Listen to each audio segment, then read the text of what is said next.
کسی نے پوچھا ہے کہ جب جنتی جنت میں اور جہنمی جہنم میں چلے جائیں گے تو کیا اور موت ختم ہو جائے گی؟ کیونکہ حدیث میں ہے کہ جب جنتی جنت میں اور جہنمی جہنم میں چلے جائیں گے، اور جس نے جہنم میں جل کر جنت میں آنا تھا وہ آخری امتی بھی نکل کر جنت میں چلا جائے گا، تو موت کو ایک مینڈھے کی شکل میں لایا جائے گا اور جنت اور دوزخ کے درمیان اس کو ذبح کر دیا جائے گا،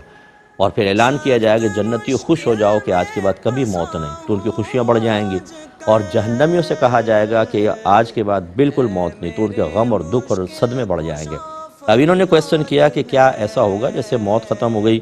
تو کافر جل جل کے ایک ٹائم آئے کہ اس کا وجود ختم ہو جائے اور بالکل وہ غائب ہو جائے، یا عذاب ہمیشہ قائم رہے گا؟ دیکھیں، عذاب ہمیشہ قائم رہے گا۔ اس کے بارے میں آپ یہ کہہ سکتے ہیں کہ مرنے کے بعد کافر پر فنا نہیں ہے،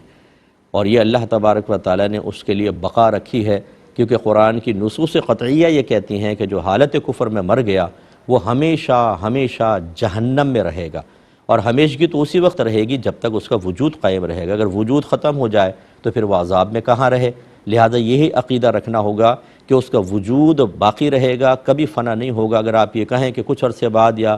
کئی ہزار سال بعد جل کے ختم ہو جائے گا، تو آپ ان نصوص قطعیہ کے منکر ہو جائیں گے، انکار کرنے والے ہو جائیں گے، جن میں عذاب جہنم کا دوام، استمرار، ہمیشگی بیان کیا گیا ہے، اور آپ کے لیے پھر یہ دائرہ اسلام سے باہر نکلنے کا سبب بنے گا۔